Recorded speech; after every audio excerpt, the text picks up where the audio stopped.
তিনটি এজেন্ডা রয়েছে। আমরা সেই বিষয়গুলো নিয়ে আলোচনা করেছি। আমাদের বেশিরভাগ বিষয়ই ঐক্যের জায়গা আমরা খুঁজে পেয়েছি। যেসব জায়গায় দ্বিমত রয়েছে সেটাও পরবর্তীতে কীভাবে নিরসন করে আমরা একটা ঐক্যবদ্ধ জায়গায় আসতে পারি সে বিষয়ে আমাদের আলোচনা হয়েছে। পরবর্তী কার্যক্রম কিভাবে এগোনো যায় সেই বিষয়ে আলোচনা হয়েছে। আমি যদি উদাহরণস্বরূপ বলি, সংস্কারের ক্ষেত্রে ইসলামী আন্দোলন বাংলাদেশ সংখ্যানুপাতিক নির্বাচনের কথা বলছেন। আমরা কেবল উচ্চকক্ষে সংখ্যানুপাতিক নির্বাচনের কথা বলছি, তা ওনারা দুই কক্ষেই সংখ্যানুপাতিক নির্বাচনের কথা জোর দিয়ে বলছেন। ওনাদের যুক্তি উপস্থাপন করেছেন। আমরা বলেছি এই বিষয়টা আমরা বিবেচনা করব, আমরা আলোচনা করব। আমরা গণপরিষদের নির্বাচনের বিষয়টা ব্যাখ্যা করেছি যে সংবিধানের মৌলিক সংস্কারের জন্য কেন গণপরিষদ নির্বাচন আসলে জরুরি, প্রয়োজন। ওনারা বলেছেন গণপরিষদ নির্বাচনের বিষয়টা ওনারাও ভেবে দেখবেন, যেহেতু ওনারাও রাষ্ট্রের মৌলিক সংস্কারই আসলে চাচ্ছেন। আর এর পাশাপাশি আমাদের যে আওয়ামী লীগের দলগতভাবে আওয়ামী লীগকে বিচারের আওতায় আনা এবং আওয়ামী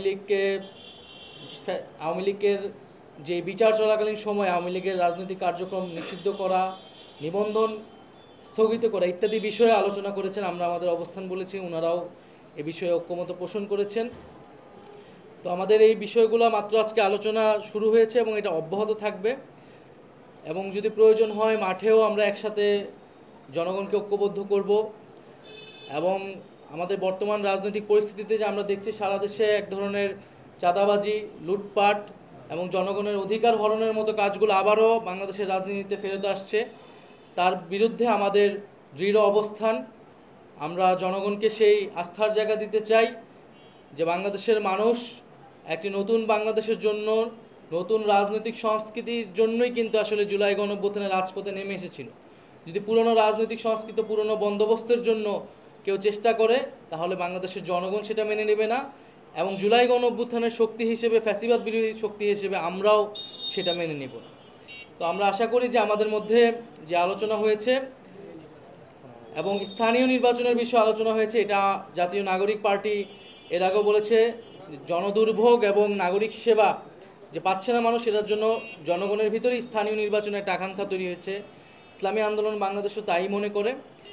তো সেই বিষয়ে নির্বাচন, এই প্রশাসন স্থানীয় সরকার নির্বাচনের মাধ্যমে সেই বিষয়টা আসলে সুরাহা করতে পারে বলে আমাদের কাছে মনে হয়েছে। এছাড়া নির্বাচন কমিশনের বিষয়ে আলোচনা হয়েছে যে নির্বাচন কমিশন পুরনো আইন দ্বারাই পরিচালিত হচ্ছে। সংস্কারের যে বিষয়টা সেটাকে পাশ কাটিয়ে কেবল নির্বাচনের প্রস্তুতির কথা বলতেছে। এই বিষয়গুলো জনমনে এক ধরনের সংশয় তৈরি করছে। সরকার একদিকে সংস্কার কথা বলছে, জুলাই সনদের কথা বলছে, তার পাশাপাশি নির্বাচনের কথা বলছে, কিন্তু নির্বাচন কমিশন আবার সংস্কার ছাড়াই নির্বাচনের কথা বলতেছে। তো আমরা এই বিষয়গুলো, নির্বাচন কমিশনের যে সংস্কার হয়েছে সেটার পুনর্গঠন, এই বিষয়গুলো নিয়ে আমরা আলোচনা করেছি।